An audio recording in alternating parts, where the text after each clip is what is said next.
এটাকে Dubai sheep করছে। পাচ্ছি না মানে কোথাও নাই। You are not my reporting বস।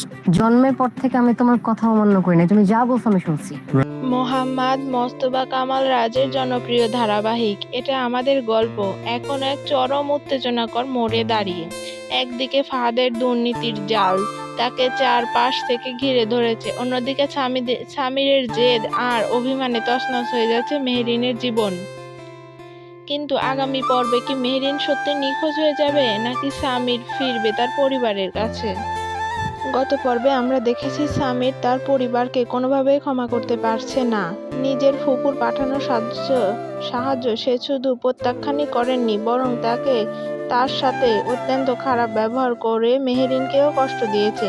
অন্যদিকে ফাহাদের অফিসিয়াল ফান্ড নিয়ে জালিয়াতি এবং আবিরের নিখোঁজ হওয়া নিয়ে ফাহাদ এখন পাগল পায়।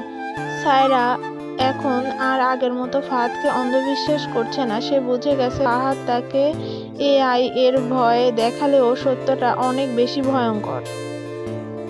আগামী পর্বে আপনারা দেখতে পাবেন এক বিশাল টুইস্ট।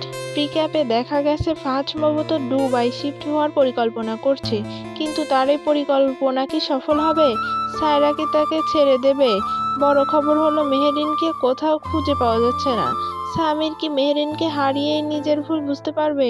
মেহরিন এই নিখোঁজ হওয়া কি সামিরকে তার পরিবারের কাছাকাছি নিয়ে আসবে? অনেকে ধারণা করছেন মেহরিন হয়তো অভিমানে সামিরকে ছেড়ে দূরে কোথাও চলে গেছে, অথবা ফাহাদের কোনো ষড়যন্ত্রের শিকার হয়েছে সে। আপনারা যারা অধীর আগ্রহে পরবর্তী পর্বের জন্য অপেক্ষা করছেন তাদের জানিয়ে রাখি, এটা আমাদের গল্প নাটকের নতুন পর্বগুলো সাধারণত প্রতি সপ্তাহে নির্দিষ্ট সময়ে সিনেমাওয়ালা ইউটিউব চ্যানেলে আপলোড করা হবে। পরবর্তী অর্থাৎ 35তম পর্ব খুব শীঘ্রই, সম্ভবত বুধবার বা বৃহস্পতিবার দুপুর 12টায় আপনারা দেখতে পাবেন। আপনার কি মনে হয় মেহরিন কি সামিরের কাছে ফিরে আসবে? কমেন্ট করে আমাদের জানান আপনার মতামত। ভিডিওটি ভালো লাগলে লাইক দিন। নাটক এবং নাটকের রিভিউ নিয়মিত পেতে আমাদের সাথে থাকুন। ধন্যবাদ সবাইকে।